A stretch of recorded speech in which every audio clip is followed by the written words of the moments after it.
So, Monster Hunter, huh?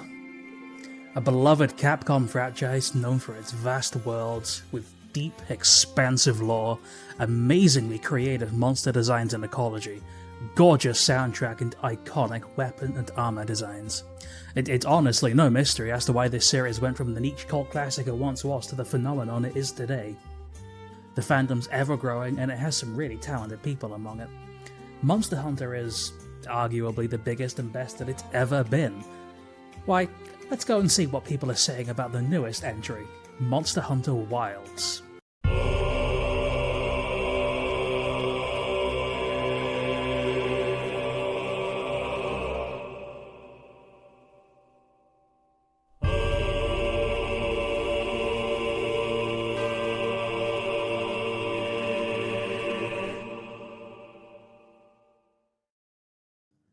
Well, anyway, let's not dwell on that. At least not yet. Okay, so fun fact, I'd originally wanted to make a video like this, but for Monster Hunter World, before the release of Wilds, but after recording everything from low rank to high rank, I lost all of the footage, and eventually abandoned the idea. But fast forward to a few weeks ago, and my save for Wilds decided it would be really funny if it just killed itself.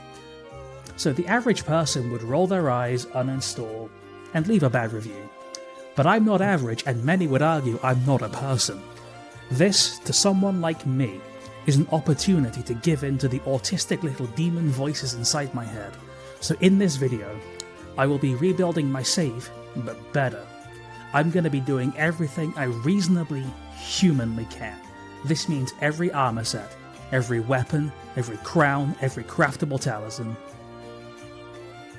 all the game has to offer, and I won't be looking at any of my hunting stats until the very end, so we can finally piece together just how much time and effort went into this, and spoiler warning, it's kind of a lot. So, join me, my friends, on an adventure through Monster Hunter Wilds, the worst, most terrible masterpiece I've ever played in my entire life.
So, before we get into the thick, juicy meat of the video, I want to just take a moment to lay the groundwork for how this is all going to shake out.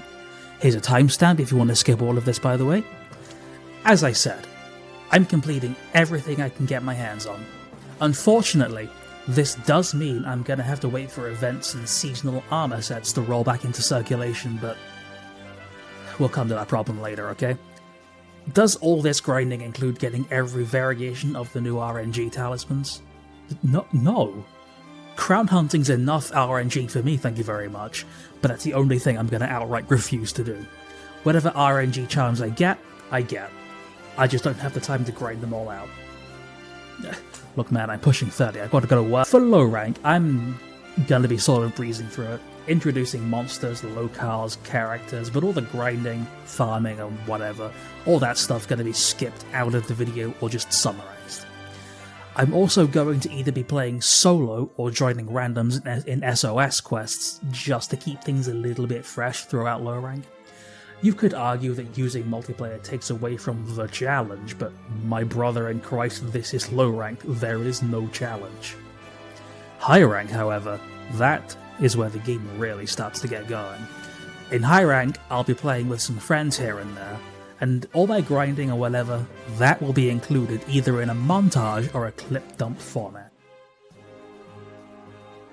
Our journey begins with the members of the Forbidden Lands expedition team entering the so-called uninhabited hellscape that the game takes place in by airship, observing and studying as they go. Before too long, however, their attention is caught by something out of place laying in the distant sand. A person, passed out, seemingly fighting for his life. So much for uninhabited, I guess. Though this child sparks a change in the expedition's goals, causing them to enlist a few more team members, which includes a few seasoned veteran hunters. And this is where we come in. Excuse me while I make my hunter. You may be able to tell that I kinda have a type. I mean, I basically make the exact same character in every single game I play. This is our hunter, Skye, named after yours truly. We also create our palico, Rainn, who's our stupid little homunculus and most trusted friend. We step out onto the deck of our sand ship and are immediately banished to the exposition realm, where we're greeted by Fabius, a hunter and accomplished professor. Fun fact, this guy's the Ace Lancer from Monster Hunter 4. Fabius, who is well acquainted with our hunter's apparent skill, appoints us the lead hunter of the Forbidden Lands expedition. Our goals? To escort the lost child back to his village, and to investigate a mysterious monster known only as the White Wraith. It's here that we're introduced to Alma, our quest handler and close companion. Following close behind is Nata, the lost child from the beginning of the game. Nata is, understandably, very closed off and quiet for now. Also, apparently Reddit wants to lynch this kid. Cutting back to the sand ship, we find ourselves face to face with Nata, and meet a woman called Gemma who fans have been extremely normal about since our reveal. I'm sure I don't need to spell it out. Gemma's our unit's blacksmith, and it's heavily implied to be Little Miss Forge from Monster Hunter 4. All grown up and doing her own thing. You know, I'm starting to sense a theme here. While we chat, Nata notices something in the sand. 2 bird wyverns being chased down by a horde of sand-dwelling monsters, and not only that, one of them's carrying a child on its back. Instead of pursuing in the big-ass fortified sand ship, the likes of which has been used to hunt fucking kaiju, this idiot decides the best option is to leap off the ship and gamble on landing on one of the tiny bird wyverns to give chase on. Dude, if we missed the entire game would just not have happened. We dash through hordes of monsters, using our slinger to fire off screamer pods to stun them, and then watch my computer shit the bed when this boulder falls down. This is kinda why people dislike the game. My PC's as close to as powerful as an all AMD rig can physically get, and I drop to single frames when a boulder falls over. Just as we think the pack is thinning out, the child and her bird wyvern fall into a pit of quicksand, but we quickly rescue her. This young girl, Nona, tells us through her tears that her brother Isai is in trouble, and the Sacred, being the name of the bird wyverns, knows his scent, so naturally we offer to go to his rescue. That, or just retrieve what's left of him. We select our weapon, or rather have it tossed at us blade first and are too stupid to figure out how to unequip it, mount our Sacred, and follow Isai's scent across the now calm sands into this cave, where we not only find Isai and his Sacred, but also a monster bearing down on them both. This is Chatacabra, a hulking amphibian that for some reason walks on its knuckles like a big slimy green gorilla. In fact, get rid of its tongue and you kind of just have dying Garen Golem. Chatacabra uses its 4K Ultra HD tongue to coat its forearms in sticky saliva, and then affixes rocks to them to increase its power. Man, at this point just fucking vorming, it'd be less effort.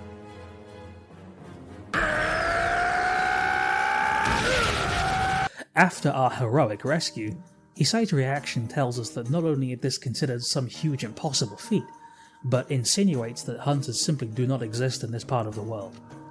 I mean, to be fair, looking at the size of this thing, I wouldn't want to hunt it. It's the size of a small car and it's made entirely of fucking biceps.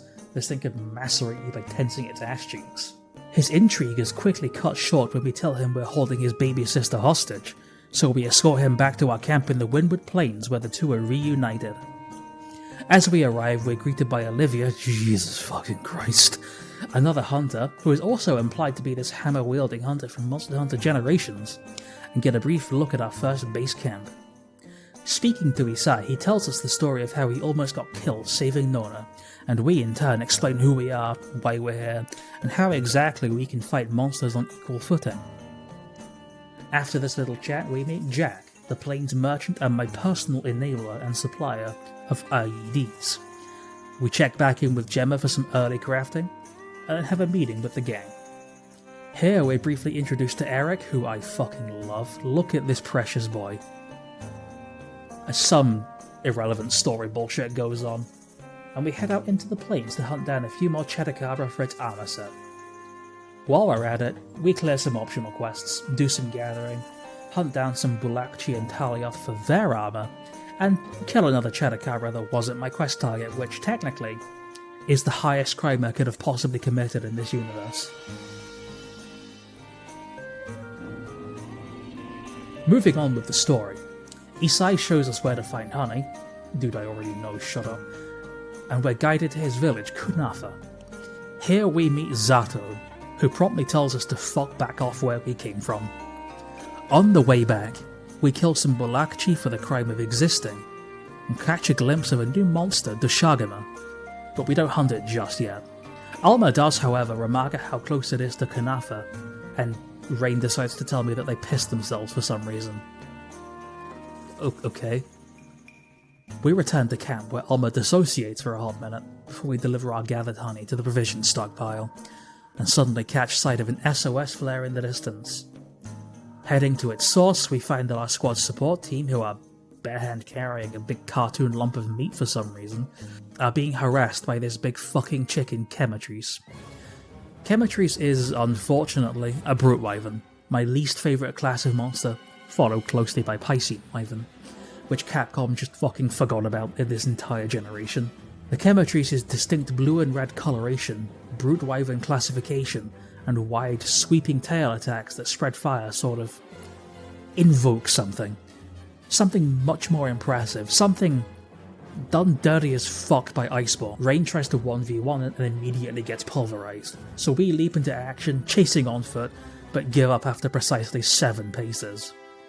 Just then, conveniently, Isai appears with 2 stolen sacred that we gladly ride into battle. As brute wyverns go, Chemetries really isn't all that bad. He's basic, but still interesting. He strikes a pretty good balance between the believable ecology this game wants to establish, and the good old Monster Hunter wackiness the series is known for. After tenderizing my cock in public for a while, we finish it off and take its parts back to Gemma to see what we can make. But not before Isai just kind of donates the stolen secret to us, without asking. Oh, we also unlock our second weapon slot here, but I'm not really going to make use of it. Isai offers to give us the tour of his village, but before we do, we have some evil and silly urges to dive into first. We speak to this tomato-headed goober to get some rations and unlock cooking. The food, as is tradition in Monster Hunter, is fucking disgustingly good. Look at this shit. Ugh. We also speak to Ferdinand, this unit's nerd loser that gives us our field guide, which tracks information on the monsters we hunt in real time. From here, we do some more questing and grinding to complete the Bone and Chemetries armor set, and while I'm at it, I forged the Chemetries greatsword for some extra fire damage. And then, finally, we follow Isai back to Kunafa where the locals react as if we're some kind of weirdo. While we're here, we learn about Wilk, which is this strange white mineral-looking substance that can apparently be used as a very potent fuel. We then meet Elder Ella to ask what she knows about Nata and his origins. Unfortunately, Grandma doesn't know shit about fuck, and this too kind of becomes a theme. After all this disappointment, we cap off the tour with a visit to Isai's home, where we eat one of the most gorgeous looking meals I've ever seen in my life. My fat ass would not survive her. After we eat, we discuss the Dushagama that was saw near the village, and Isai does show concern because apparently they never venture far from the forest, which Alma somehow didn't fucking see on the flight into the Forbidden Lands. We also learn that these blue wind chimes in the village are actually used to mimic a sort of predator monster that not even the Shagama want to tussle with. But speaking of the Shagama, we should probably go investigate what's got them acting so out of character. With all this said and done, we make our way to the mouth of the forest. Rainn and Gemma say some stupid shit before we head off, and after a while, sand turns to mud, dry wind turns to gentle rainfall, and we find ourselves in the Scarlet Forest. An aptly named locale with ominous blood-red water which is never really explained. Here we quickly set up our second base camp, watch Eric stim like an absolute champion, and meet Werner, the most unapologetically neurodivergent character in this entire game. By the way, this is Athos, Olivia's Palico. This is the first and last time they're relevant. They never do a single thing in the story. After a brief discussion of the village and our concerns with the Shagama, we set out into the forest to search for them, and where the fuck is Eric? After following a suspiciously Eric-centered trail into a scary evil red cave, we find him passed out, bound in webs. As it turns out, he's wandered into the den of our next monster and/or victim, the Lalabarina, a graceful truck-sized Tenoceron that jumps and dances like a ballerina as it spreads its paralytic balloons. By the way, when it gets mad, its asshole fans out like a big fleshy rose. I mean, we've all been there, dude. Once the nefarious butthole bandits dealt with, we skedaddled back to camp to make a new paralysis greatsword, before setting out to get some more stuff checked off our list. Namely, we take out some Perigil, massacre a few more spiders, and do some more gathering to forge the Barina, Alloy, and Perigil armor sets. We then head back into the forest to our newly built pop-up camp, only to be greeted by a strange group of critters called Wudwuds. I can't tell if they're supposed to be otters or not, but I'm gonna call them otters. These little beasts lead us back to their hideout where we talk to their leader, Plumpeach. She offers to let us do whatever we want in their forest, so long as we bring them some fur from a monster called Kongalala. I mean, I've killed for less. So Kongalala are large ape-like monsters with a curiously hippopotamus-esque face that feed primarily on mushrooms. Even the poisonous ones. Especially the poisonous ones. It then, Alright, look, it's a funny poop fat diarrhea doo-doo monkey, and that's its entire ecological niche. I'm not exaggerating, and I wish I was. The fight itself is relatively simple, but it sports a unique debuff called the shit-ass status effect, which stops you from eating or drinking. After correcting God's mistake, we're given a free pass to do whatever we want in the forest. Heading back to the camp, we meet a lady called Kanya. But don't let her pretty facade fool you, for the devil often appears wearing the guise of an angel. This action has permanently inflicted fishing upon us. If you know, you know. After begrudgingly fulfilling the first request, I returned to hunting the septic tank monkey to finish up the Conga armor set, and continue our Shagama investigation. After doing some snooping at Freddy Fazbear's Pizza, we observe signs that suggest that the Shagama might soon become bold enough to not only migrate from the forest, but invade Kunafa itself, so naturally we head off to warn them.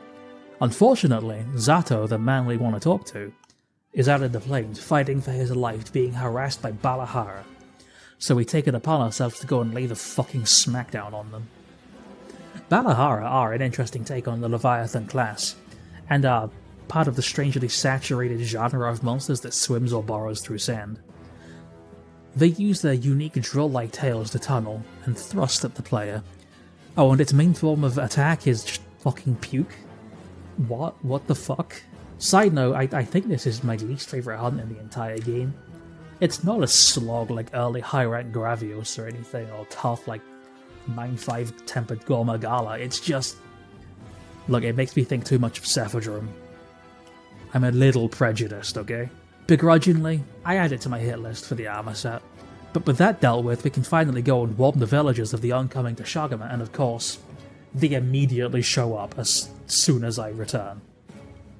People are panicking, buildings are being destroyed, and Nata is handling it all quite badly.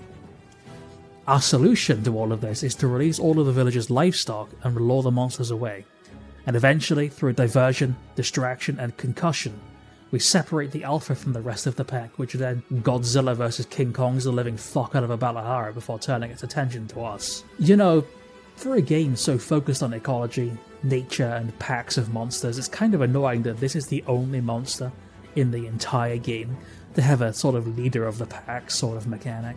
The Shagama are strange, sort of bear-like monsters who, when sufficiently mad, flex their entire bodies so hard that all their old wounds are forcefully torn open.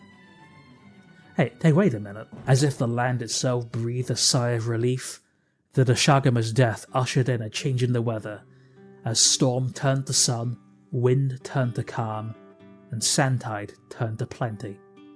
Our journey back to Kanafa gives us a fresh new look at the Windward Plains now teeming with wildlife, vivid colours, and we even see the villagers out collecting water.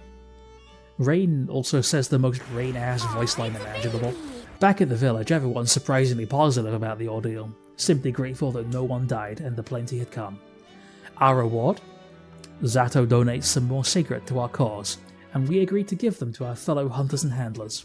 Back at the Plains camp, these guys, Dariel and Samin, drag me into their weird nerd cock measuring contest, asking me to go and catch small endemic monsters to one-up the other.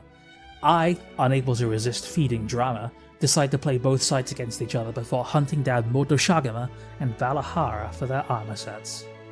With all this done, we get back to the story, which picks back up in the Scarlet Forest.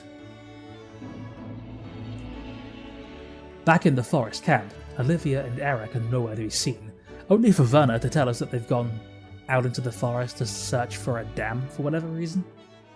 So we follow close behind in the pouring rain to deliver their new sacred. While Nata kind of loses himself in a PTSD episode, anticipating an encounter with the White Wraith, we find Olivia in a state of alert who tells us to stay away. The reason is soon made evident. A big fat Arapaima looking fuck emerges from the water and starts trying to pulverize her. After getting Eric to safety, we step in to help drive off this new threat. This is Duna, the first of what I call the Inclement Four, and the Lord of the Scarlet Forest. An elegant, semi-aquatic monster that uses its sheer heft to form waves and body slam you into a thin mulch. Duna can absorb water to form bright, vivid, defensive veils. But hold on, this is just BBW Namiel.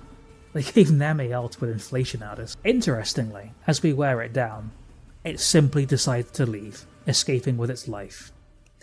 We rendezvous to discuss everything that's happened, but we're cut short by an ominous roar in the distance. Following it to its source, we find Duna being choked out by the same monster that attacked Nata's village. The White Wraith.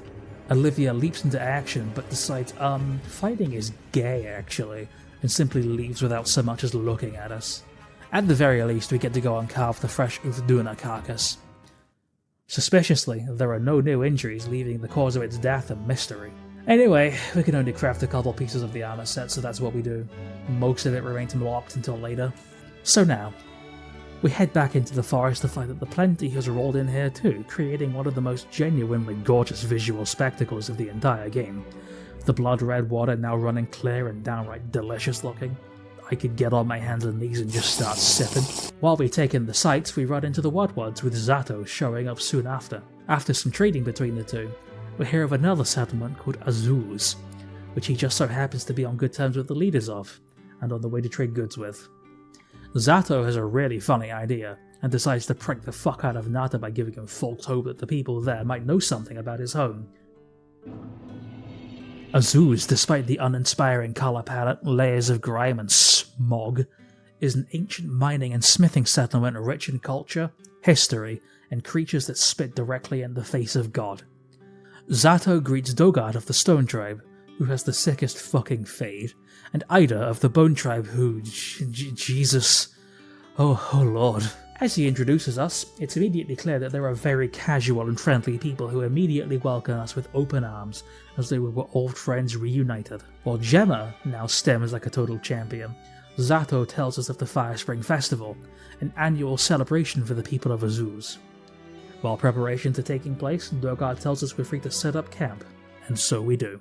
After we get all set up, we're immediately distracted by a young girl running away with a guy following close behind in an act of teenage defiance. Being the good moral hunter we are, we willingly ignore the defenseless child running into evil nightmare monster territory to go and chat with Yabran, chief of the oil folk, village elder and professional exposition man. Though we didn't ask and don't care, he tells us that the girl, Maki, had run off to go and gather auric oil for the festival. Before going to rescue the girl, we decide our time is better spent gaslighting Nata by asking more about the keepers. Yabran doesn't know fuck about shit, but drops a little breadcrumb for him, being that Wilk, and by extension Nata's pendant, is connected to an ancient civilization who had advanced technology. Yeah, we know where this shit's headed. Yabran does object to us going off to help Maki, presumably unable to see the man-sized sword stapled to my back, but little does he know, I am built different. Like, incorrectly, I think. But before all of that, we go and clear out the Vespoid optional quest that we missed to craft the Vespoid armor. Priorities, you know? As we head deeper into the basin, we kill some Cranodath to unlock their side quest before pressing deeper and finding ourselves in the most obvious monster nest on the face of the earth. Oops, Maki's dead. Oh well. Our shock and devastation are cut short by a beast emerging from the oil, a strange critter called Rompopolo. He inflates himself menacingly before politely asking us to get out of his room. See, here's where I'm gonna have a weird little neurodivergent rant. This is another Brute Wyvern, but is it just me, or are Brute Wyverns in this game just weird as fuck for some reason? Like, you have shit like Baroth, Deviljho, Anjanath, Glavenus, Uragan, Radaban. They're all basically T-Rexes with one weird gimmick. Like, Baroth is a T-Rex that covers itself in mud, Deviljho is a T-Rex on meth, Anjanath is a T-Rex, Glavenus is a T-Rex with a knife up its ass, Uragan is a T-Rex that rolls around, and Radaban is an Uragan if it was slightly less shit. Rompopolo is built like a balloon animal mosquito T-Rex hybrid, with a body full of flammable poisonous gas, swords for hands, and a stinger that it uses to cause explosions in the ground around you. What the fuck? That's like 3 separate monster ideas and they're all used on Rompopolo. After we pop the balloon animal, we find that Maki's not actually dead. Also, this is Roku.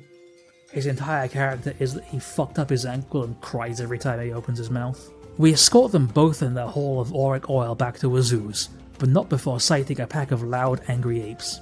Back in Azuz, we arrive just in time for the Fire Spring Festival, which flops immediately. They forgot how to set fire to oil somehow. In an attempt to jumpstart the fire, they dump an entire war crime's worth of Wilk into the forge. This will not have negative consequences. Before giving up and cancelling the whole festival. While everyone mopes, Werner tells us that he's made a discovery. A strange double helix structure known as the land spine, which apparently stretches across the entire continent, like some sort of weird, gross connective tissue. And wouldn't you know it, it's broken. Sensing that this might be connected with the absent fire spring, Werner, somehow, pledges to fix it. Then, all of a sudden, a villager from Kunafa rushes into Azuz to warn Zato that the Sandtide had returned much earlier than anticipated, so he immediately heads back to help the village. Nata wants to tag along under the impression that the White Wraith's presence during the downpour might mean it'll follow this storm too, which actually does kinda check out.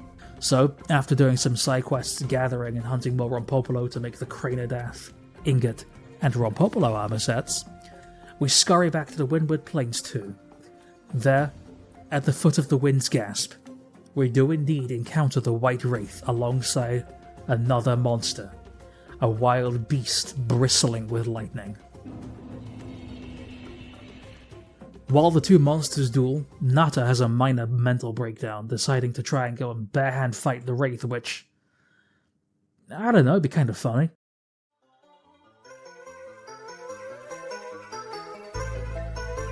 Remember, son, dying is gay. Yes, father.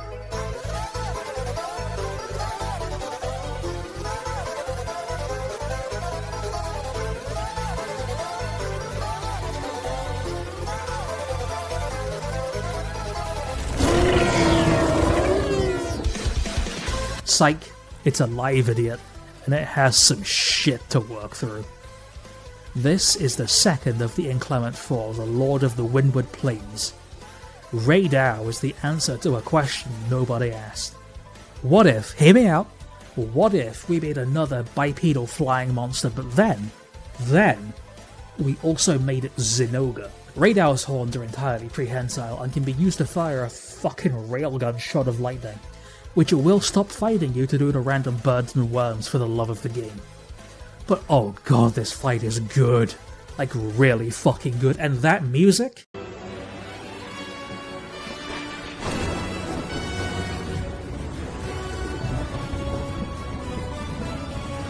With Rainn defeated, we discover more of the land spine beneath us, but now it's glowing, which suspiciously stops the instant the sandstorm dies down.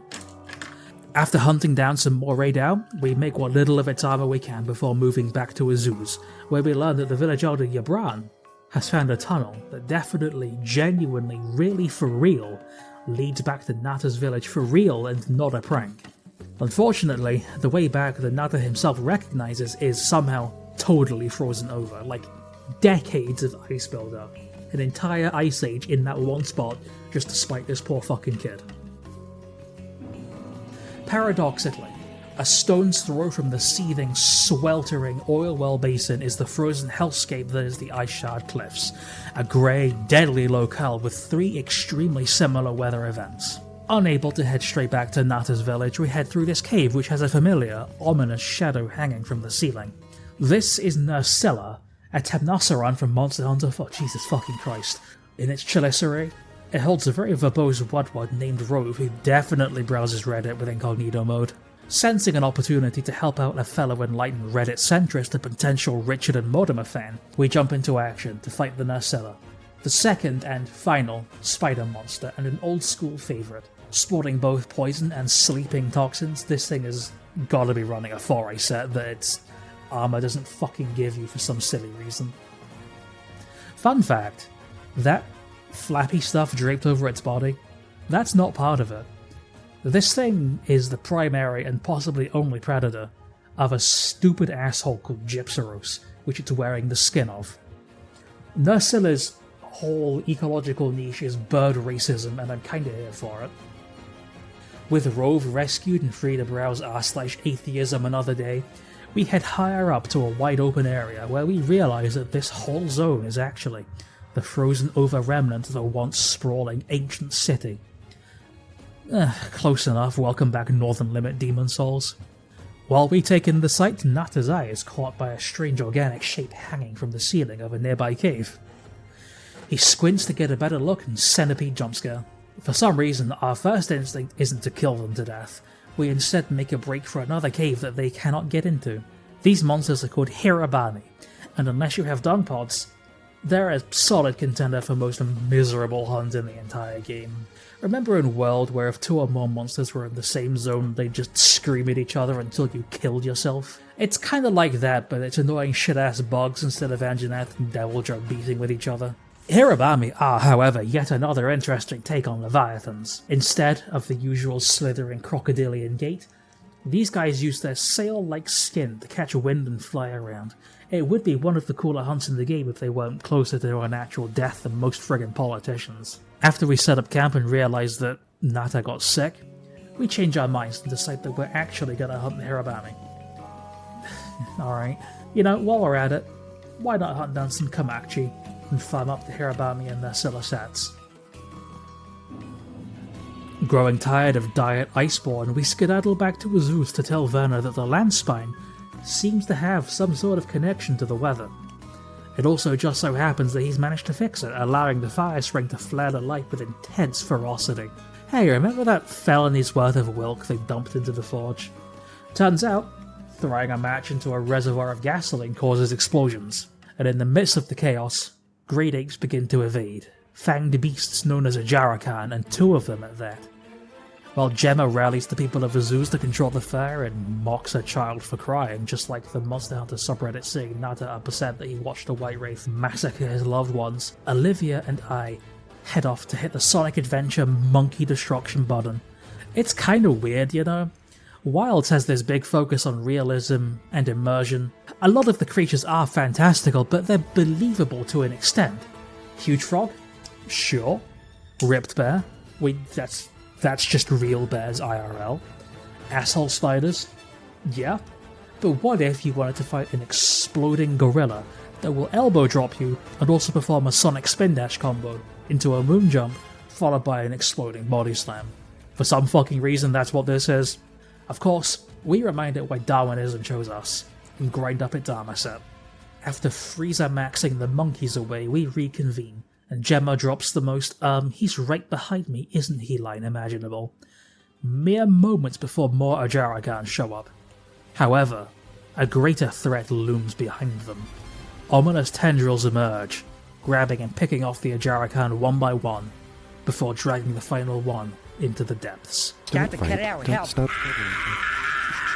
Revealing its full form, in front of the blazing Everforge, we are faced with New Udra, the Black Flame and third of the Inclement Four, a large monster of an all-new classification, a cephalopod. This thing relies on its heightened intelligence and many arms to attack you from all angles no matter where it's facing.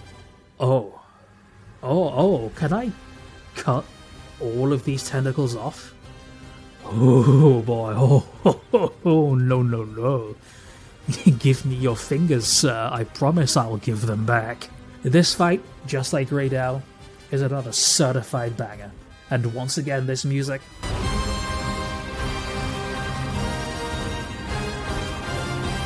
With the Black Flame once again banished to the Abyss, the Fire Spring Festival can finally conclude, where all the materials gathered for the celebration are forged into some kind of precious mineral. It's honestly kind of really neat to see all this culture and stuff in action. This is a lot of what I felt I missed from Monster Hunter World and to an extent Rise. I guess because in Rise we're part of the culture. Though with that, the Season of Plenty sweeps over Azuz, quelling the raging fires and bathing their basin in a cool blue light. Dogard and Ida offer their thanks for our help, and we craft up the gorgeous New Creek Greatsword and set about hunting down more New Udra for their armor. Back in the previously frozen over tunnel, we find that the fire spring has melted away the ice, blocking the path back to Nata's village. So finally, we set off in search of his extremely alive, not massacred, not reduced to bone meal family. Nata calls out for his family, but nobody came. That is, until the silence is broken by two familiar monsters bursting into the scene. They look like strange, almost afflicted, fucked up Dashagama with white, jagged markings and ashen fur. Dude, I shit you not, when I first saw these things, I thought it was an Apex monster. Like, from Rise. You know, the shit one. Glamrock Freddy over here is an anomaly of a monster that doesn't eat, shit, or fuck. No, that actually is specified. I hope you feel enriched for knowing that. This, however, is kind of a really similar fight to the normal variant, but it has exploding hands. With Nightmare Fredbear taken care of, we descend further into the area, where we eventually happen upon a giant stone gate. By some miracle, Nata's cries are finally answered, as the gate slowly opens and Tashin, the man he was calling for, and the man that sent him away in the beginning, comes running, and the two have an emotional reunion. It's actually kind of really sweet. I will admit, this got me on my first playthrough. Tashin thanks us profusely, but we're interrupted by another fucked up homunculus bearing down on us. Nope, not Rainn, something worse. This time, it's a monster that we've yet to see, a Rathalos bearing the same jagged markings. It descends, trying to force its way into the village, and instead of letting Nata escape with Tashin, we instead drag him with us to get fucking mauled by a dragon. This is essentially Silver Rathalos at home. Another anomalous monster, this time in imitation of the series' mascot. It's not really that different from what you'd expect from a Rathalos, except this one has exploding feet and fights a little bit more like Azure Rathalos. You know, it's kind of weird that we fight a variant before the actual monster, but I mean, hey, I'm open to change. After dethroning the King of the Skies, we meet back with Tashin, who shits his pants slightly when he sees the battered remains of the wyvern he ran from. After some proper introductions, we follow him to Sild, the village of the Keepers, where Nata finally reunites with what's left of his people. From here, Tashin reveals that the day the Wraith attacked, he'd intended to tell Nata not only the history of his people, but the duty that his heritage brings. These monsters, imitating others, are artificial servants called Guardians created to defend the ancient city of Wyveria. He also casually drops that the White Wraith is in fact a unique Guardian called Arkveld, not made in imitation of another monster, but created in the image of one that was extinct. We also learn of the Dragon Torch, the source of all Wilk and the source of the Landspine, and definitely not an ominous setting for a future boss fight. Don't worry about it, twat. While Tashin explains, Nata comes to a harrowing realization. Arkveld didn't attack them, it fought back. A victim of its own being, it lashed out in a desperate attempt to steal back its own freedom, break free of its chains, and finally live a real life. Just like Spamton Deadly. As if to laugh in their faces, Arkveld promptly shows the fuck up and starts chowing down on some Guardian Sacred, and we have to fend it off. But we don't kill it just yet, we just drive it away. Once it's gone, we find that Nata and Tashin stayed safe by hiding in Guardian cocoons, as their scent or whatever tricks the Guardians. I'm sure this won't come back later to bite them in high rank. Tashin, after some discussion, says that someone living in a village named Suja called the Allharken might know something about Arkveld, its goals, and its origins. So we tell him we'll head off to meet her. But before all that, we have some grinding to do. From here, we craft up the Guardian Rathalos armor, Guardian Deshagama armor, hunt down some Guardian Secret for their armor, and finally hunt down some more Raidau, Uthduna, and New Udra for the rest of their armor sets. Very nice. We're in the home stretch now, ladies, gents, and creatures. We head back to the Ice Shard Cliffs, where Rove pranks the fuck out of us by telling us that the path to Suja, paved in air, is perfectly safe because the giant monster that patrols the path lies dormant. Guess who was, in fact, wide fucking awake and hungry for Hunter Cheeks? This giant unnatural looking fuck is Jindahad, the final of the Inclement Four, and holy shit, it's bigger than Xenojiva. This xenomorph looking freakster is the lord of the Ice Shard Cliffs and uses its metallic protrusions to convert heat in the air into cold, using this thermal exchange to freeze its feet to walls and ceilings. Hey, maybe this is why the game runs so badly. My GPU's fucking heatsink grew legs and started throwing hands. Unfortunately, we can't access any of Jindahad's gear in low rank. It's a real shame because its gear is... After we repel it, and make it through alive, the path to Suja lies open. We descend the path to the gorgeous town of Suja, where we meet our first native Forbidden Lands Wyverians and the Goat Poogie. Further up, we find the Allharken, who feels us up through Bluetooth for some reason before refusing to give Nata a straight fucking answer to his questions, and then starts talking about the history of Wyveria, the power of the Dragon Torch, and its eventual downfall. Nata presses her for answers about Arkveld, and she goes IDK bro Lamau, so this was a journey well worth making. Before we head off to go and do the Allharken's job for her, she offers us some dinner and oh fuck me dude, my fat ass cannot play this fucking game. Rainn, what the fuck are you doing? After our meal, the Allharken tells us of how Wyveria fell after it created a guardian to protect them when war was nipping at its heels. Cough cough, equal dragon weapon, cough cough, smile, cough, Rob's belly, cough. Heading deeper back into Wyveria, Alma starts teaching Nata about tracking monsters. Side note, I've never heard the word spoor in my fucking life, and I was like 30% sure that Capcom just made it up. Anyway, the gang just kinda guesses which monsters they're about to hunt. An Odogaron, and surprise surprise, a Guardian Ebony Odogaron shows up. Bit of a weird base for Guardians considering they don't eat and Odogaron's a famous scavenger. However, yet another artificial monster, this time in imitation of, for some reason, a specific variant of a specific monster. Because apparently the giant skinless knife-handed meth dog wasn't scary enough on its own. SmileDog.png is a fast, aggressive monster that, before the second title update, was straight up the only monster in the game capable of inflicting bleeding. And hey, fun fact, remember how people hated World's weapon designs because they were just iron or bone with monster foreskin stapled to them? Guess what they didn't change for Ebony Odegaran? Fun fact, Rainn, the actual IRL person my cat is named after, their initial reaction to seeing Guardian Ebony was to go, "Why is it black?" in the most deadpan voice imaginable. My cat's a fucking racist. After we euthanize Clifford, Rainn notices something strange going on. A nefarious tendril slithers away the moment it's noticed, and from behind the Odegaran's carcass, a huge fucking evil squid emerges and kidnaps us.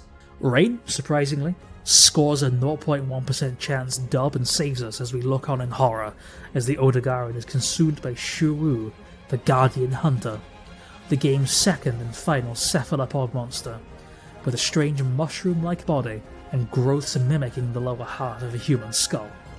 Shuru can solidify the fluids in its body into razor-sharp blades and hooks. Can't inflict bleed, by the way. This thing's design fucks obscenely hard, and even has one of the coolest grabs in the entire game. Wait, that's its mouth? Oh god, its asshole's on its face. With the evil butthole squid dealt with, we're free to move on. This is the beginning of the end of low rank, but we're not done just yet.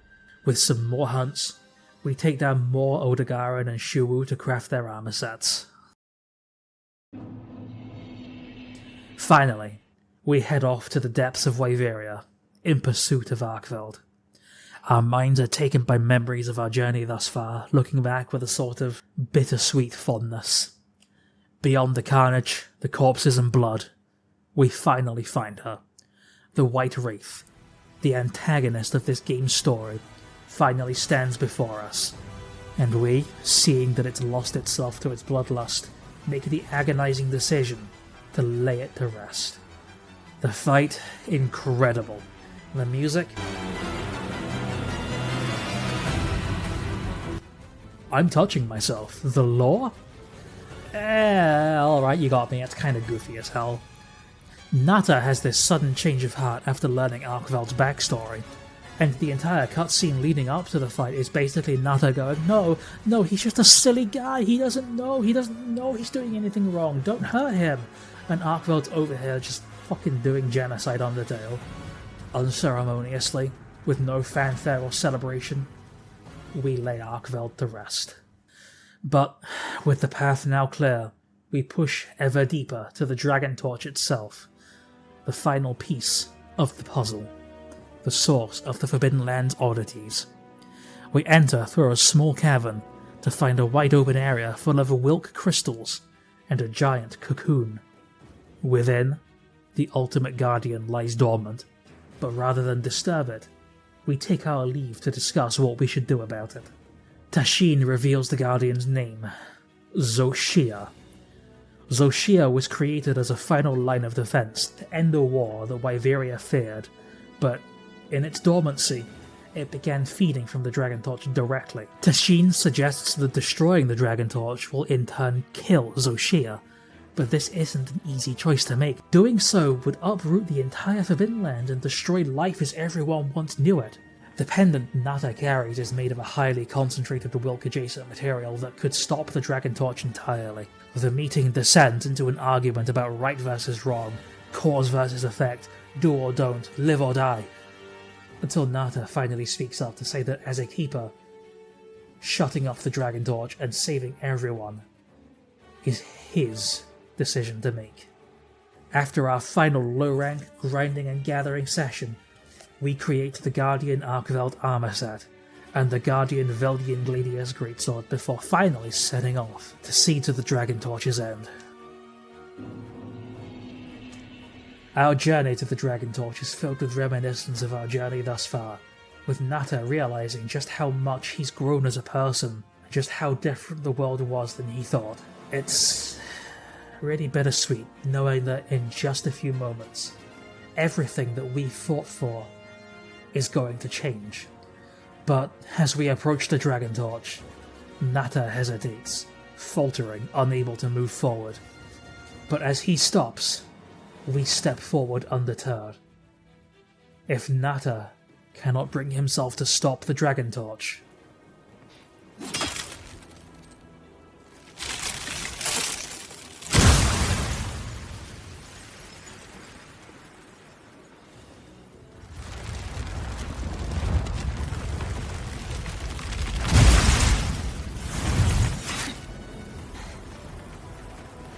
by my own order.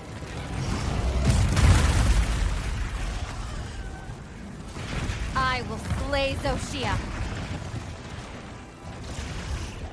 then we will stop Zoshia itself, a man-made weapon of war, a weapon built to equal dragons. Zoshia is Wyveria's dirty secret, a huge false Elder Dragon built from other Elder Dragons. Which Elder Dragons, you ask? Well, it's only the low-rank final boss, so don't set your expectations too high. It has Shara Ishvalda's charge and swipe attacks, which it shares with Geismagorn. It has what seems to be a pale imitation of Elatrion's Eschaton Judgment. It sits upright and roars just like Fatalis. It summons arcing fire and flaming meteors just like Crimson Fatalis. It even summons red lightning, and does so in much the same way as white Fatalis, so, you know, nothing too wild.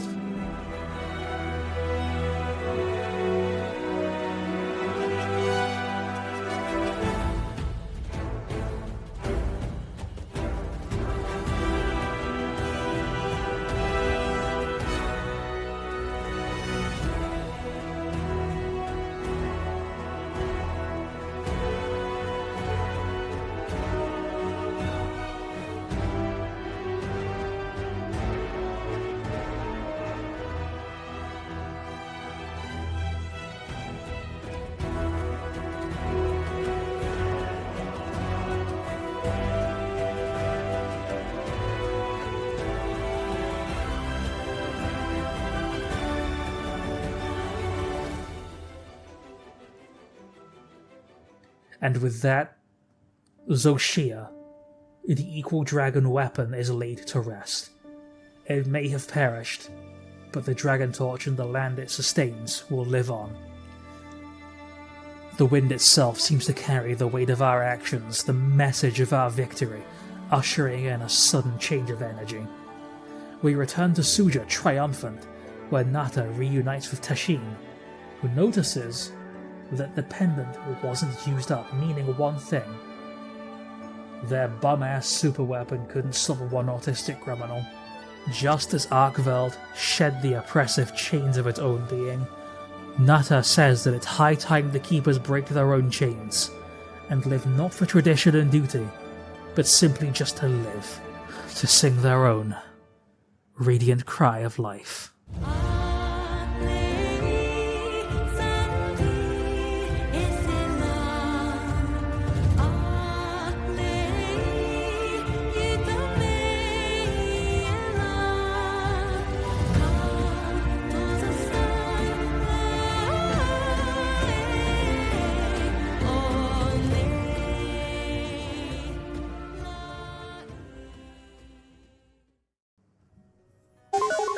With Zoshia laid to rest for good, we are now free to move on to High Rank, where any fan of these games will tell you is where they start to get serious.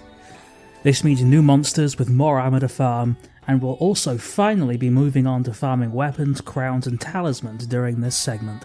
Not only do monsters now have 4 entire armor sets now, but there are also armors you can only craft from extremely tedious to obtain trading materials, and on top of all of this, I'm honestly starting to feel a little bit burnt out. I hope I can make it through this. Look, I might honestly have to buy a new NVMe to store all this footage. As of the time of writing this, I have over a terabyte, and one of my drives is completely full. I'm only HR 15. But, on a more positive note, High Rank is far less story-oriented than Low Rank, meaning I can focus more on montaging and documenting my farming endeavours. I think from here on out I'll be presenting the video in a more montage-oriented style between talking about new monsters and story beats.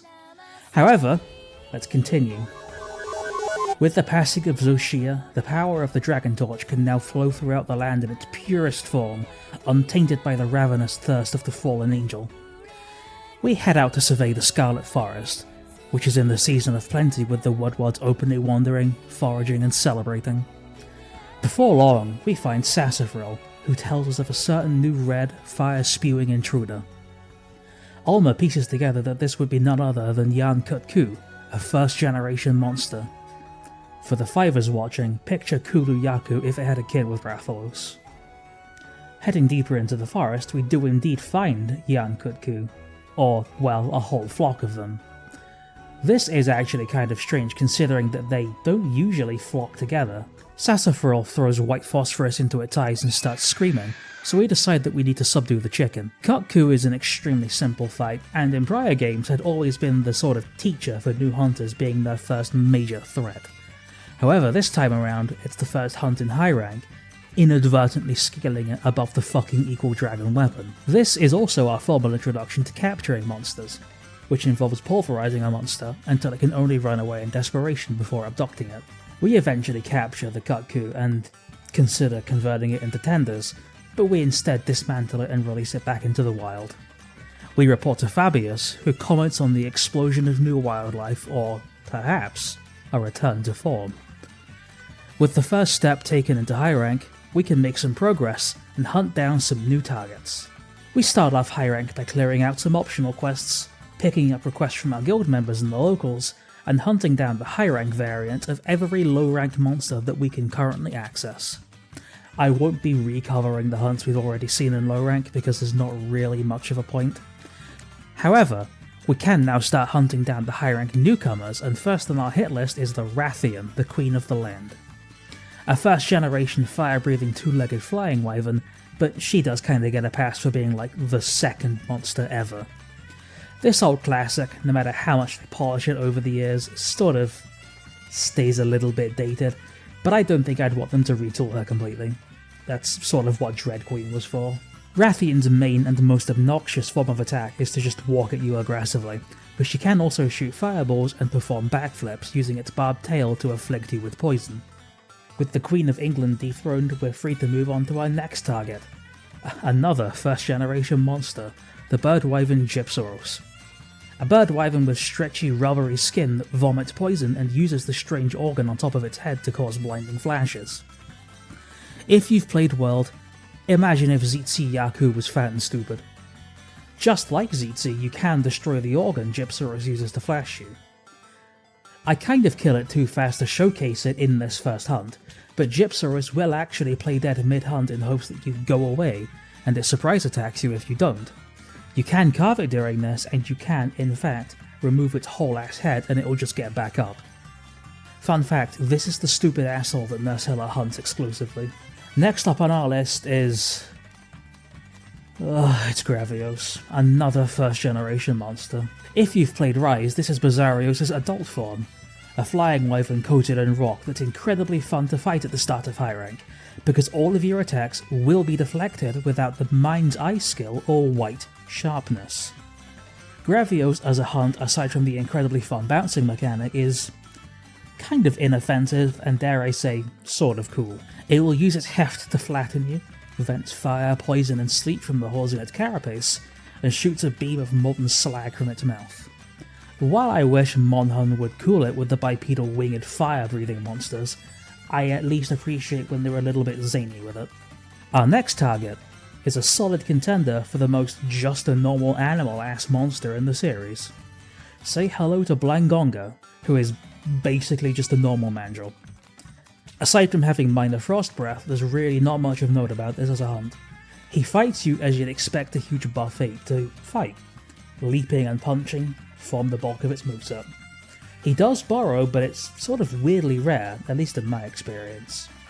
He does also have a neat power clash that's a cute callback to the opening cinematic of Monster Hunter DOS. My choice of greatsword here might have been intentional, but shh. Next dude to be skinned alive is none other than the iconic Rathalos, King of the Skies and series mascot. Rathalos, being the male variant of a Rathian, has a comparable fighting style, but focuses far more on its fire breath and will fight you while actively flying. Rathalos, being a monster that appears in literally every game, is a monster that's easy to burn out on, which is why I'm thankful that Capcom seem to sort of touch it up every single game. The jump from World Rathalos to Rise Rathalos was such a huge breath of fresh air, dude, and I'm really glad that they kept those improvements. Old Gen Rathalos was a fucking whore. But these are all the newcomers that we can realistically access right now, so you know what it's time for. That's right, it's montage time, baby. Can't you see I'm blazing? Still my heart is blazing. If the words kill me, I don't need a new world order. You, my tribe is my word. Your words will never let me disappear. That's bullshit blazing. Still my heart is blazing. If the words kill me, I don't need a new world order. You, soon you will know. We already know the smell of the, know the smell of the, know the smell of the, know the smell of the game.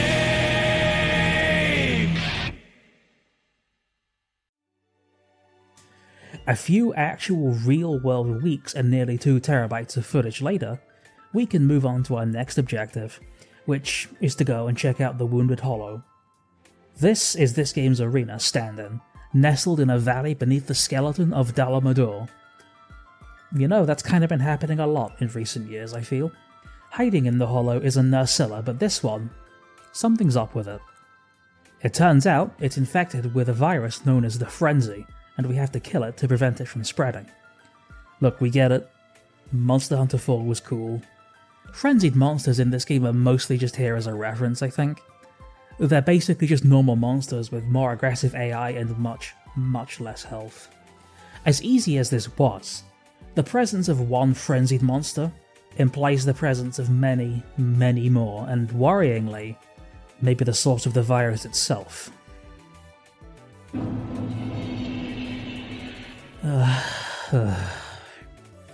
Spending 2 weeks just farming between work and obligations in real life. Man, I'm tired.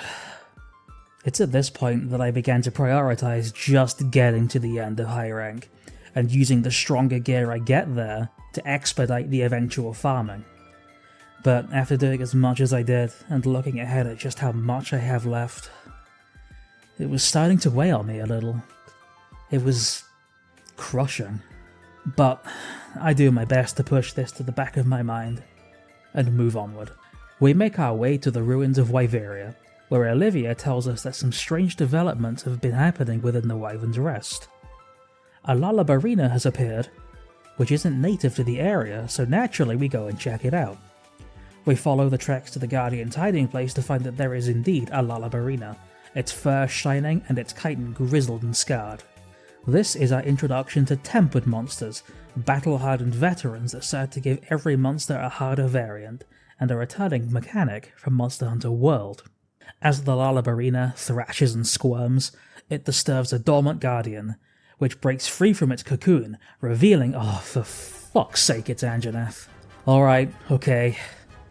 Anjanath's back. Again. At least it's Fulgur Anjanath. Olivia takes care of the tempered spider, and leaves us with the most fun type of monster in the franchise. Fulgur Anjanath is, as brute wyverns go, it's not horrendous. It's basic and inoffensive, but the thing with brute wyverns is it's the small things that add up that make me just fucking hate them. The biggest thing, I think, is that they just don't stay down. You knock them over, and then they just get the fuck back up. I'm gonna stop myself here. Otherwise the next 8-10 minutes is just gonna be me ranting. With the stupid prick dinosaur defeated, we head off to finish off the spider. As of now we've unlocked high rank guardians and tempered monsters. But we don't really focus on that for now, because it's time we move on. I also forgot to mention we unlocked the Grand Hub. This game's gathering hall, a place to meet with other hunters, prepare for hunts, take on arena quests, and finally order real meals. Wait, arena quests. Oh, alright, look, we're gonna come back to that one later, alright? Our next stop takes us back to the demon in disguise, Kanya, who tells us of some disturbances at the Woodward's fishing hole.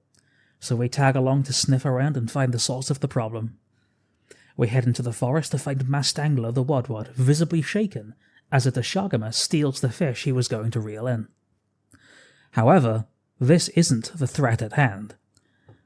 A graceful shadow emerges, dancing circles around the beast before finally revealing itself as Mizutsune, the Bubble Fox Leviathan. This is our first title update monster in the lineup, and while it is kind of strange, considering it was prominently a featured base game monster in the last entry, this iteration of Mizutsune is unique.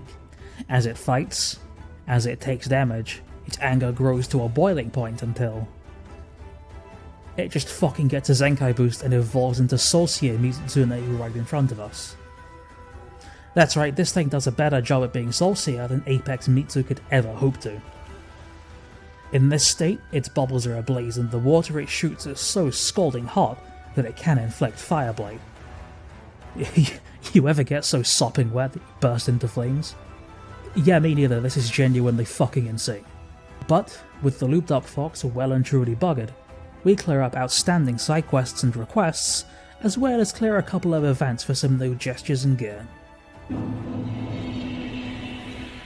Curiously, despite Zoshia's absence, the Dragon Torch is once again acting peculiar. The Ice Shard Cliffs are experiencing an intense blizzard, while the other regions are stuck in the fallow. The land spine itself appears to be frozen over, which only really points to one possible suspect. Jin the Hard has returned from the abyss. It feels good to get back to this hunt, especially knowing that in high rank, I can not only finally kill it, but I can finally get my fat little mitts on its gear. After replacing the thermal paste on my CPU cooler, we head back to the land spine to check it out, only to find that despite it no longer being frozen over, it's still going absolutely fucking mental, with every single region being locked in perpetual inclemency. Fearing for the people of the region, we head over to check on them all. First, we visit Isai, then the Woodwards and the... Maki? What happened to you?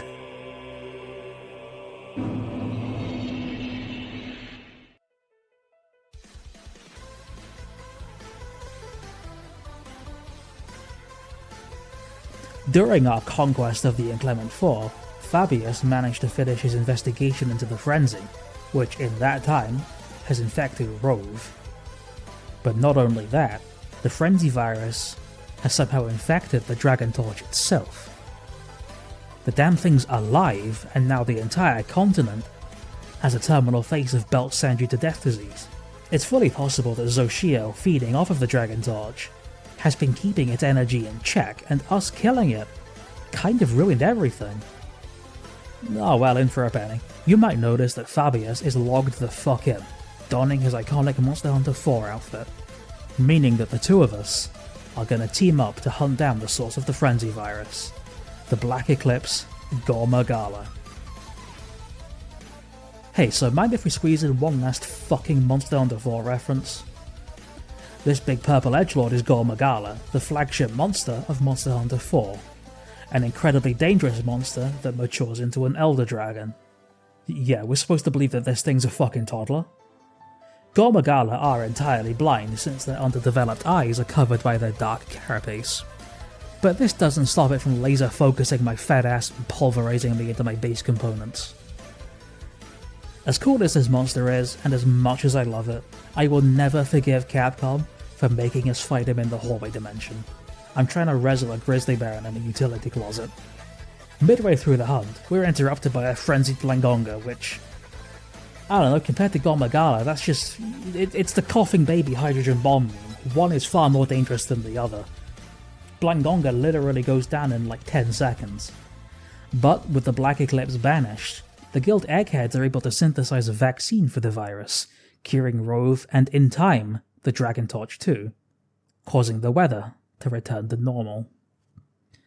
By the way, no one really questions the possibility of there being a Shigara Magala on the loose. I guess we'll cross that bridge when we come to it in G rank. Ordinarily, This point of progression would mean that we're free to move on to our final challenge, but we are in a post-title update 1 and 2 world, so you know what that means. Yup, we get to watch a great schooler get hunted down by a truck-sized wyvern made of knives. Meet Seregios, the flagship monster of... Yeah, okay, this bit's gone on long enough.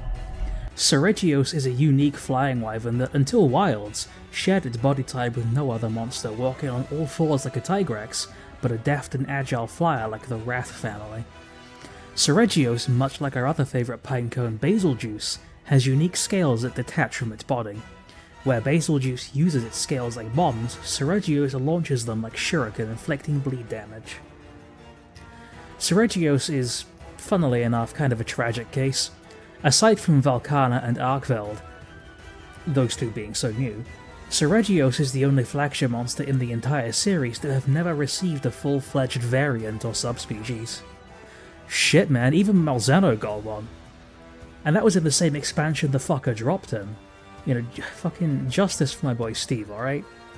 Fun fight though, it's super chaotic and not in the overwhelming way. Once we take care of Seregios, we have another side mission to take on. One for my boy Eric. Eric, acting as our handler for this quest, takes us out to the forest to investigate a riled up Rathalos that's been pissing off the locals. And we certainly do find evidence of said wyvern. Claw marks and scorch marks form a trail, until they begin to change. The scorch marks look less like they're from fireballs and more like they're electrical burns. We then find a singed Dalthodon twitching in agony, but as we go to investigate, the Rathalos descends to claim its meal. Before it can take off with its prey, we feel a rumble, a tremble from both earth and sea.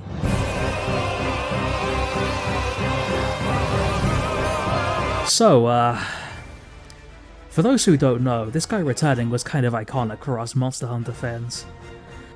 Lagiacrus was the much beloved flagship of Monster Hunter Tri, and until now, had been absent for around 16 years. And no, GU Lagiacrus does not fucking count. Lagiacrus was the very first Leviathan monster, and debuted alongside his home game's unique underwater combat, which to date has never returned, and the developers have stated likely never will. Lagiacrus, being the giant crocodile-like monster it is, uses its jaws and tails in combat quite a lot, but its repertoire isn't limited to just those. It possesses potent electrical power, which when combined with having to fight it underwater back in the day, you can see how this guy grew to become so iconic. Our goal here is to capture the Lagiacrus, so we have to be careful to not kill it, but don't worry, when it's low on health, you'll know because it just leaves. It dives underwater, so we... Those fuckers lied to us. This isn't the full extent of underwater combat, but by god is it much, much more than any of us were expecting, and it's such a cool little homage. We have to deal enough damage to force it out of the water before it unleashes its ultimate attack. It's not too hard. And honestly, if you fail, the punishment's not really that bad, because you can just get out of the way. After we bag the Laggy, we head back to base camp to move on. We have maybe 2 more monsters left before we can start farming. Oh Jesus, it's kind of just hitting me. I don't want this to end. I don't want to do all this farming, but I mean, I already committed, so I have to deal with it, I guess. The Wind's Gasp is where our story ends. Once more, Radau finds itself locked in combat with Arkveld. By god, it succeeded. It found a way to reclaim its life. It shed its guardianhood and returned to its former glory, and with its newfound power, it absolutely toys with Radau, laughing in its face as it absorbs its blast of lightning, chokeslams it, and brutally wrings it out. Tragically, despite Arkveld achieving what it always wanted to, and what Nata had so desperately hoped, we have to stop it once more, for the good of the ecosystem, and as a kindness to Arkveld itself. But perhaps in time, the species may one day reassert itself back into the world. We can only hope. Regardless, we're still gonna hunt it back into extinction, so who the fuck cares? Ordinarily, this would be the end of the game, but there is one more challenge waiting for us. One more old flame just waiting to burst back to life and consume the world in its fury.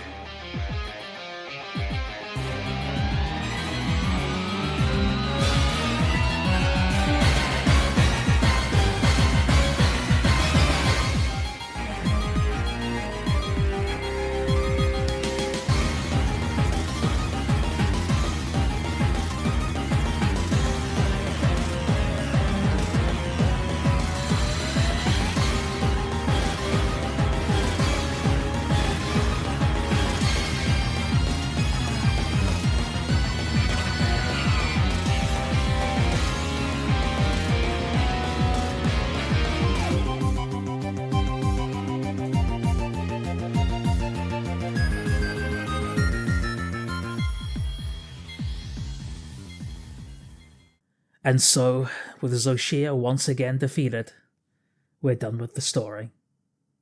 It's over, and now I have to make good on my promise and start farming.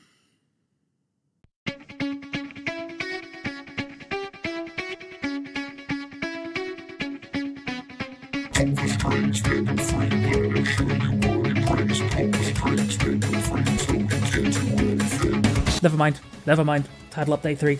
That just fucking dropped. Oh my god.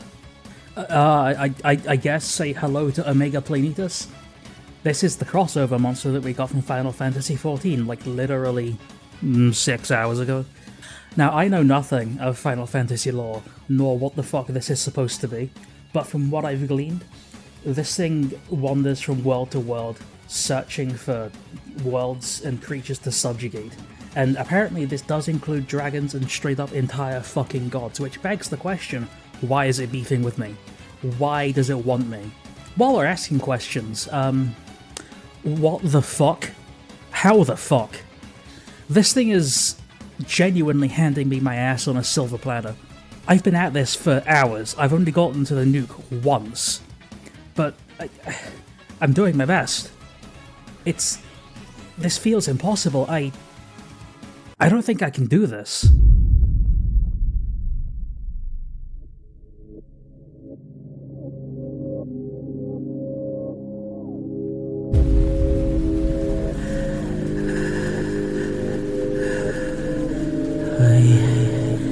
I've been a fool.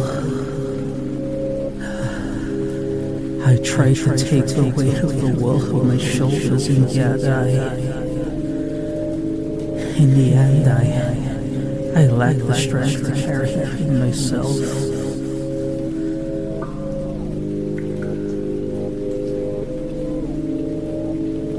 I suppose it's only right then that the weight of the world should crush me beneath it.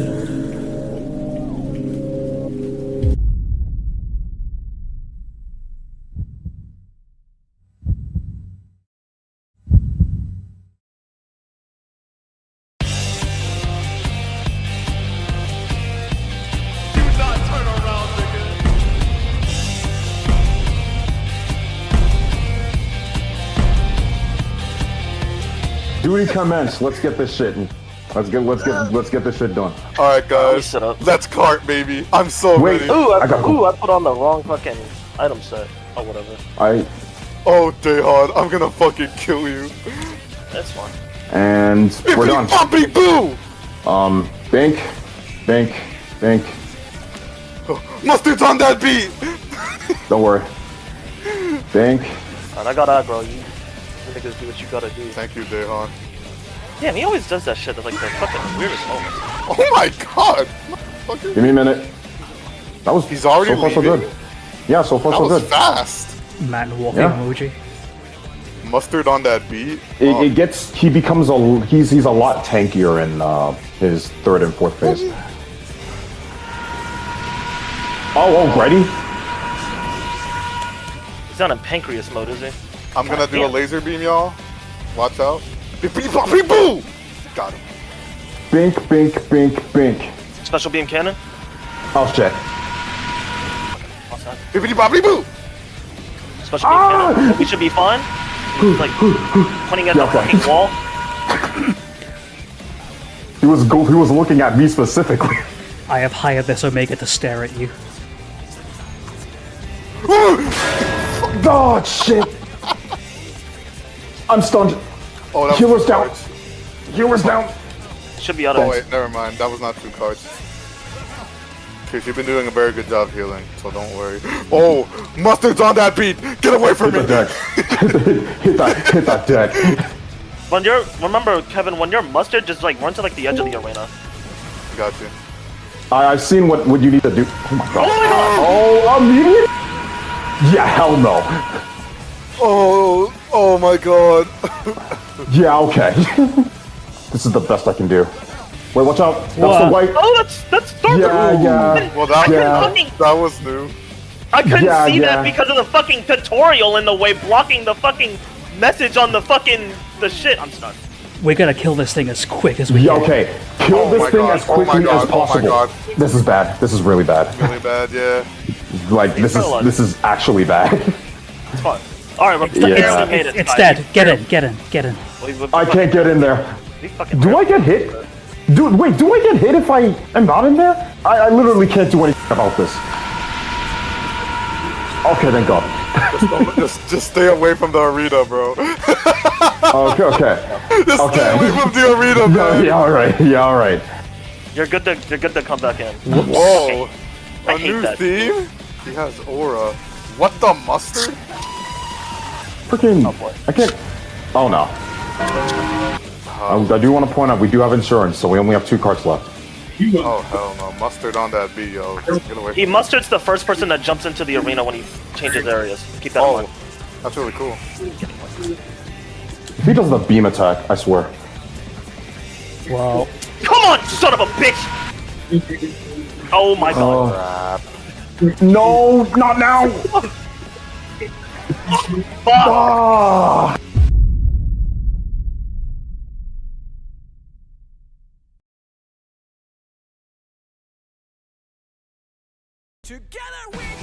Is there Try to fault, save please? the mount for the third phase, by the way. I'll try, my fault. Good shit, Daihan. Good shit. I gotta find my fucking pictograph. Bippity boppity boo, bitch. Die! All right, let's go. Huge phase 1. Yeah. Oh, what the fuck? No. Oh, god. I didn't know. What the fuck? Did you niggas already, like, hit it? nope. No? Hell, we didn't hit them out. It's actually pretty easy if you jump on him. Omega, never change. Good shit, Sky. Okay. Well done so far, everyone. Oh, guys, I think Fine. he's chasing me. Whoever wants that wound, go ahead. Me! I need it. Laser. Watch out. oh, that hits where you're down. Shit. I Alright, guys. freaking get away from me. Fortunately, I had this ready. God, it does. Did it hit? Yes, it did. Almost. Oh, hell All yeah. right. That's a lot. That was a lot better. Good job. That was a Cam. lot better. That was too good. All right. Go crazy. That was a lot better than last time. Let's go. Definitely. Come on, you son of a bitch! No. Bitch. Nice. What the? There we go. Get away from me. Get the mustard away from us! I tried. I know. No one got hit. You're lucky.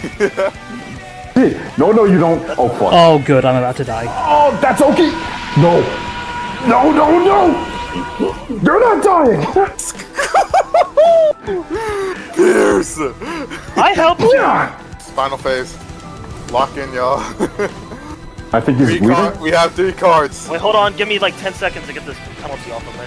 Who's gonna go first to go draw the mustard? I got it. Mustard's on my beat. And never mind. Oh, Sorry, well, Sky. there goes. Mustard's Yeah. on your beat. Left hind leg what broken. the kid? Someone cut off the tail. Damn. Or whatever. The tail? Good luck. No tank, so fucking. We can handle it. Kevin, on the- we've had this go on happen the- before. Go on the defensive as if you got to. Let me in. Oh, I don't good. know how I'm alive. I'll be honest with you. I got stunned. Oh my god. Are y'all good? Who's alive? All right. We're all in. We're all in. We're all in. the way back. Oh no, you don't. MRV missile shit is so fucking annoying. Oh my god. It's like barely clipping me, bro. Daihan, you may need to heal. Watch out, watch out, watch out. Oh no. Bring it on. Crazy. Don't No. Oh what? Daihan with the aura! I got you. Dust of life! Go there! Go. It's gonna Get be. close. Get close. Good job, Daihan. Yo, grab! It's actually not hitting me. That's Actually funny. didn't hit me. Okay. I need somebody else to grab back on now. I have fucking literally like literal half health. I'm dead. I'm not dead. Oh my god. Please don't. Come on. No way. Yes. Good job. Oh my god. That got really fucking out of hand. Like at the tail end, Yeah. I had three fucking health penalties on me. I was. I got the last hit, baby! Oh my god. Good job. And you got Laser beam, job, and I guys. got the nodule, baby! That's what we like to see! Nice.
Now, here's where some of you might get a little bit disappointed with how this video is gonna, wrap up. Here on screen right now, this is everything that I need for the armors, the weapons, the talismans, the palico gear. Look at all of this bullshit. And I'm gonna be real with you, I am not recording all of this. This video has already taken long enough as is, and if I want to finish before Gogmazios drops at Christmas, I'm not sifting through 70 hours worth of footage. Because, look, I need 600 of each tempered monster ticket. You think I'm going to record that? No. Fuck off. But, I don't want to just leave this video on a sour note, so for the rest of the video, I'm going to condense what I did record with the rest of the lounge and my other friends into a sort of clip dump. And at the end, we'll reconvene. I'm just gonna use my better mic because it sounds gooder. I have you on Yes, okay. 175%, so if you blow my eardrums out, I'm gonna frown. I might. Better microphone. Alright, I actually just started tweaking. I thought that there was just a voice on my computer, like I got a virus. Did I just open the game raw and didn't even think about what I was doing? Because I realized that I just kind of opened a bunch of things and didn't think about the lobby. I swear to God, if you still have Curse Forge open, I'm actually gonna throw a brick at you. Oh, if I have what? It just has. I've left the fucking browser thing open. It's fine. It is not I fun. leave too Monster many. Hunter Wilds is like the greedy grinner of fucking programs. I've had worse open while playing this, like the time I forgot that I accidentally opened up 7 Days to Die. Are you real? Yeah. So, I want you to picture in your mind the Spider-Man 3 Tobey Maguire dance.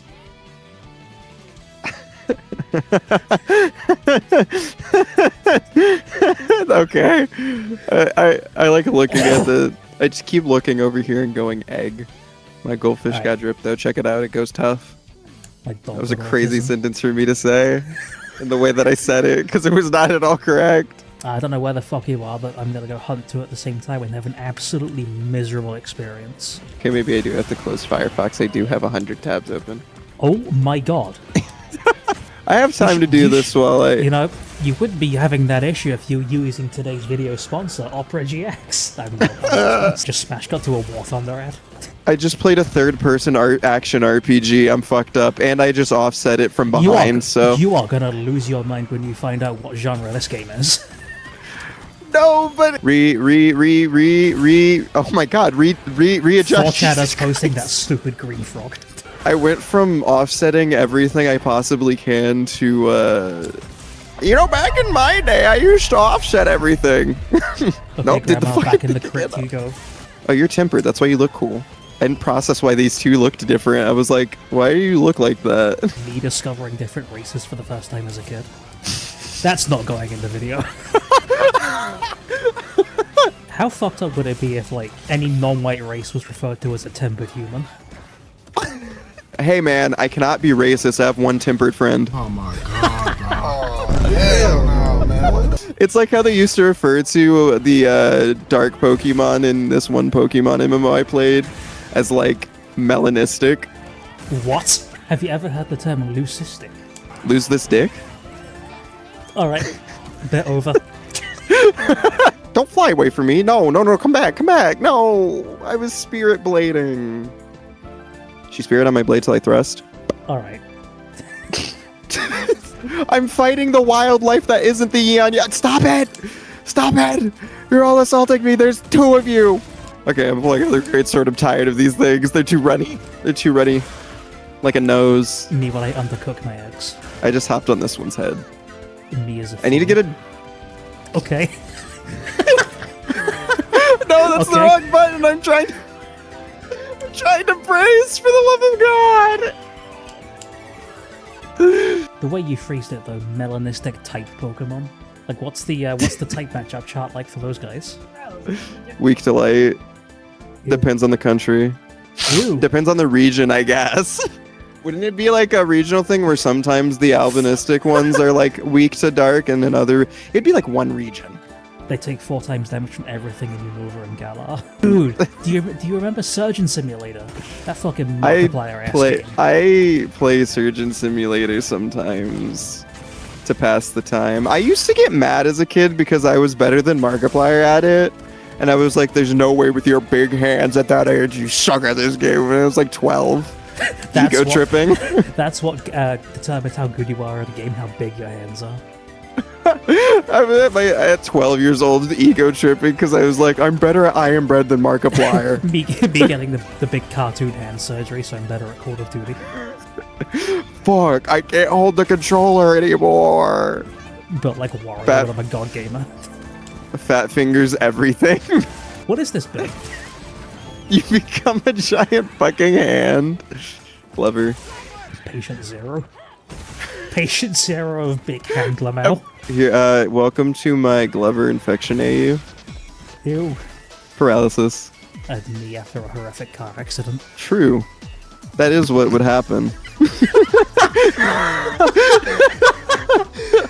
That's just a really funny mental image of like me in the ICU in a full body cast. My doctor walks in and just goes, "True," and leaves. I think I got fucked up. True. Imagine you're like, Doc, I don't feel so good, and they hit you with no shit. No shit, look at you. I paralyzed it. True.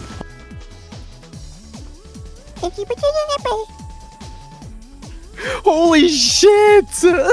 Yeah. Me entering the Dark Souls fog gate, taking out the trash. Exiting my bedroom, the fog gate. Me getting in the Dark Souls area transition coffin, and I wake up in the grocery store. What are you doing? Dude, your clone just walked by you. The fuck? Like, same skin tone, same hair color, same hairstyle. That's crazy. The fuck? Dude, that was like your evil Majin Buu that just left. Two-sentence You know- warrior. I was I was taking piss, but then I realized scary toilet. I was going down to the basement to milk the creature for the cereal, but that was when I realized the creature had died. But then I realized I was the creature. Starts milking self. Oh no. I'm at a smash tourney. No. Paralysis. I'm getting ow. Ow. They're passing me around like a sock. You. What? What? I don't even know what I was trying to say. Get me out of here. I meant to say they're passing me around like a sock full of butter, which I still don't know what was I'm supposed to entail. That Hi, sounds Carly. worse. I'm just gonna say that sounds 10 times worse. There's this fucking video of this guy. He got arrested, and he was calling his mom to be like, I got arrested. And he kept farting really loud. The officer was like, you gotta stop doing that, man. And he was like, sorry. And then he did it again. I mean, if I got arrested, that's what I'd do. He's on the phone with his mom, and it's just... Alright, what did he get arrested for? Because if it's like something really petty, that's 10 times funnier. Stop fucking belly slamming me! Was that part of the traffic stop? Could you imagine? Get back here, don't run! He like got out of the car and started like Crash Bandicoot spinning the car. This is just a pile of pink fur. I can't discern what I'm looking at. The average Hiltons. I'm hearing a lot of sounds and they make me feel good because it's like a lot of... Jesus Christ. He started drowning in the middle of it. I feel kind of bad about just repeatedly slashing this thing in the asshole. Because I have my demon blade like fully out. I didn't like the way I phrased that one. I had my blade in evil mode. Man, I say my Reddit goes nuts over this weapon now. It's like kind of really fun brain off activity. I'm having a good time. It tried to run away and I immediately paralyzed it. Evil surgeons be like. Calmly walks into den filled with its 2 dead brethren. I told you he would come over here. Now look what happened, Kongagalaga. Holy shit. Bird. Oh my goodness. That may be the Did you like cutest start thing choking? ever. No, I just looked at the Morble seedling again. That maybe you just turned into a Minecraft zombie mid-sentence. That may What are Terraria zombies? I may or may not be chopped. My onions. Sorry, I just... Schrodinger's onions. Sorry, I'm making my palette go white because it's funny. God made you white as a joke. So bright, so fire. Me as the Doge meme during the Great Fire of London. This video is cooked. Things are often chopped before they are cooked. Bah! Hold on, let me delete. She's just staring at me. Yes. Oh. Oh no. My game just like hard froze for 5 seconds.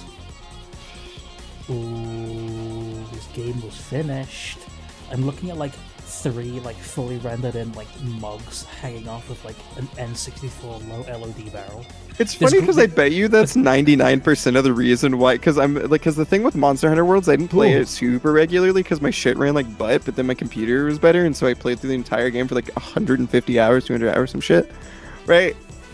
This game ran slightly better. I bet you I'd play it just a little bit more. Okay, I was waiting patiently for you to finish that, and that time, none of the LODs increased. This grindstone's a hexagon. Fuck. It is a hell. Did I just offset them both? I gotta remake the room now because Lewis is here. Wait, Lewis is? Why'd you put in a password? I think this is a. I think I do I'm have gonna a be honest password. with you. It's gonna I'm be gonna be honest with 123. you, niggas. I think this is a Yeah. 2-call angle. Of course It might be is, 2 calling. baby.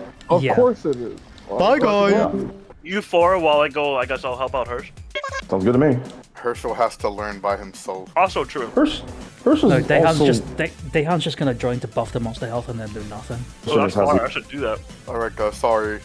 This quest is a lot harder. We gotta fight a fat bitch. Alright, you guys ready? Alright. It's like no one is ready. I'm gonna keep waiting for 1 more minute. Bro, hurry up. Bro, shut the fuck. Time to play my not countered longsword, baby. Non-countered. You don't know how to counter. I do. I just don't do it because my reaction time is slow because I'm on. Hey, no. You fuck with mangoes? Yeah, I like mangoes. Going Gonna get straight this after an simple. 8-star tempered laggy with like 300 defense, you're gonna die. You have how much? Don't go in there. Oh, fuck. We should have This done your mother- quest, Pierce. Fuck. This motherfucker's using Guardian Ebony armor. No Zoshia? No Rockbelt? No Gore? You stick with me No, as quickly as Rainn possible. literally just walked into Laggy. Oh, you're on Sky. You're on your own. Okay, Oh my fucking god, bruh. get the feeling Kongolala's about to come say hi. Hi, Kongalala. Oh my god. Oh my god. Really? Oh my Oh, God. no. Okay. Okay. The fun now begins. Here's what we're gonna do. Guys, don't look at the cave entrance. There's a monkey. It's fine. Thank you for the earplugs, Pierce. You're welcome. Thank you for the $500 for your. Oh, he's going into the water. No, he ain't. No, he's not. Oh my god. How are you feeling? I feel like I'm gonna die. He just shat on me. Oh. Okay. Now we have Sky to join us. Sky, we need you! The melody of life. Oh, shut up, Pierce. Thank you, Pierce, for the $100. Isn't it just 8-star laggy, bro? What the hell going on in there? 8-star, 5-star laggy. Rainn also sold 3 times. What's your thunder resist? It's Oh. minus 10, isn't it? Alright, Pierce. If I got a shitty gem, I'm blaming. Ooh, Ice Affinity. I love you, Pierce. Oh, that's Ooh, sweet. Paralysis Affinity. I love you, Pierce. Adrenaline Rush. Adrenaline Rush? I hate you, Pierce. Why do you get mad at Adrenaline Rush? Like, that's just not broken for his weapon. Really? Yeah, For but my you don't weapon? use the counters. Do you know what Adrenaline Rush does? I literally use 2 counters on Laggy. Ah, crap. I need a shock. A shock spike. That's literally all I need. If only someone was hunting Laggy Acras right now. I'm gonna join you. Or put on the optional.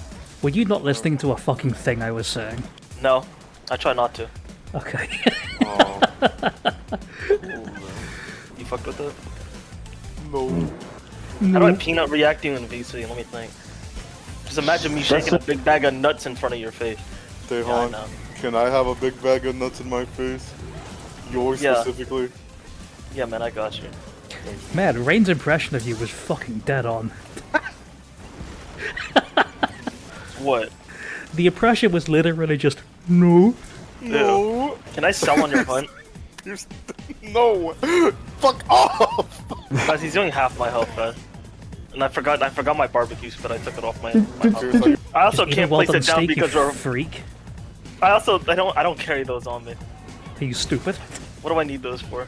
Literally this situation, you fucking sack of cabbage. Sack of. That's a rare insult. I'm literally not listening. La la la. It's not fucking I don't care. I don't car. I don't car. That shit does like half my health. I wonder why. You fucking prick. Can you please not sell? He's literally like farming me, which I'm a dub to. Ooh. I'm gonna remove you from the quest. What? Once you live a little, lighten up. The fuck? What did you eat, a little fat ass? Of course you're hungry. That's always talking about eating. Now who carded? Who carded? Who? I wonder who that was. To be fair, that was the attack that kept filtering Daihan, so I'm not surprised. Now that is #2, but putting on some evade extender literally like removes that issue. Did I literally not fucking tell you to do that? And you were like, no, I don't want to fucking do that because I'm a fucking twat. I'm gonna damn it, I didn't press the button in time. Like I said, I try not to listen to you. Unless the meta set comes with a Evade Extender, I don't put it on. And the meta set just so happened to come with a Evade Extender. You are my 13th reason. I wonder where my horse is taking me. Horse? Yeah. Don't hunt hungry. The best hunting is done on a full stomach. Use the portable barbecue grill to make another meal and boost your stats. Go fuck yourself, game. I'm not doing that. Hey, Monkey Daihan, there's a tent nearby. You could use that to eat. Just a suggestion. Oh, okay. Okay. I'm gonna fucking rip my cock off. It won't let me grow, guys. I can't grow here. It's too much water. Sound fucking stupid, man. I don't like you as a person. Please change. No, just please become a different guy. My circle button doesn't work. You guys are gonna have to go in there. Don't worry, guys. I'll heal you from up here. That's my support, guys. Guys, I'm out of life powders and death stuff last year on your own. Actually, yeah. I didn't restock my items. You guys, hold on. Let me. Yeah, I can't go underwater. Sorry, guys. I have to find that out the hard way. Rainn, every time I see you try to grab this thing while it's charging an attack, my life expectancy drops by 3 months. Were you up here the entire time? What?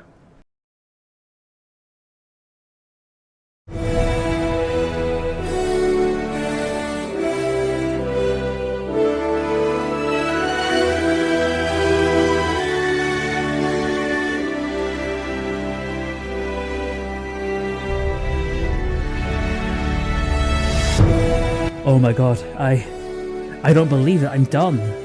I'm finished, I can finally rest. It took so long, it took so fucking long. But I'm finally finished. I'm finally done.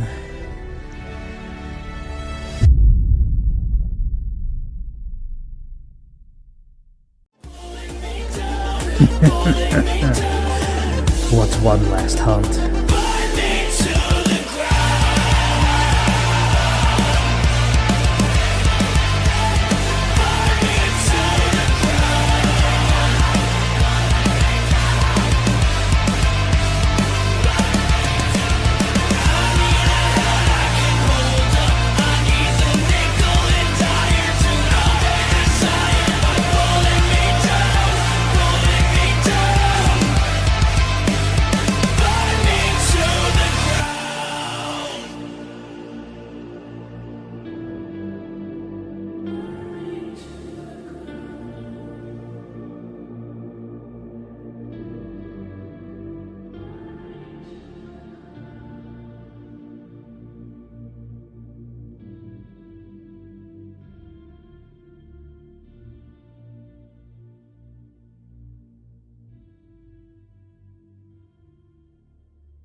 Oh man.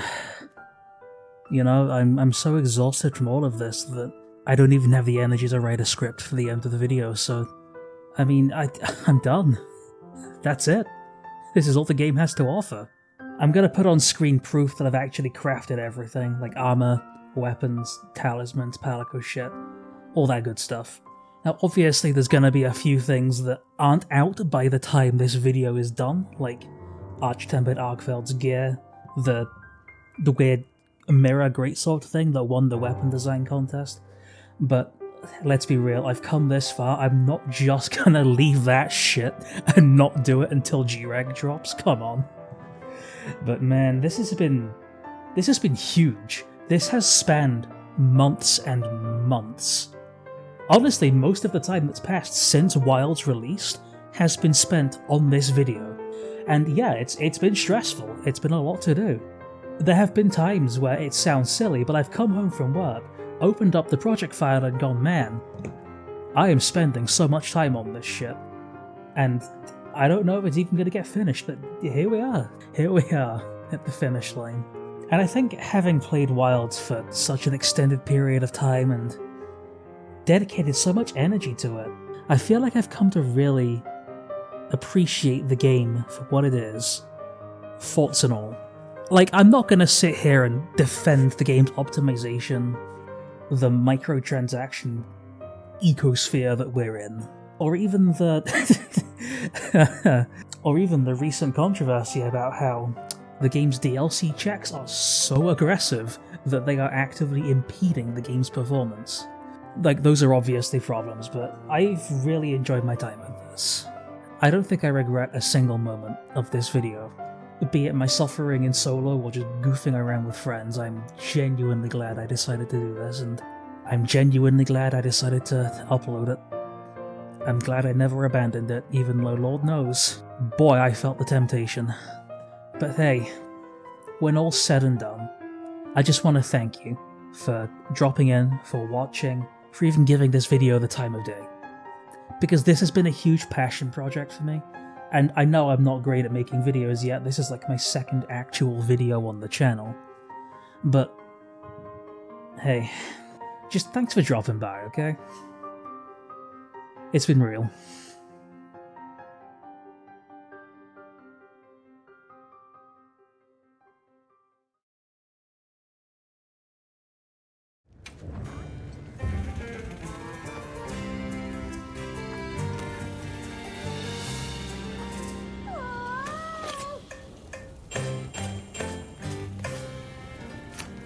Doesn't look half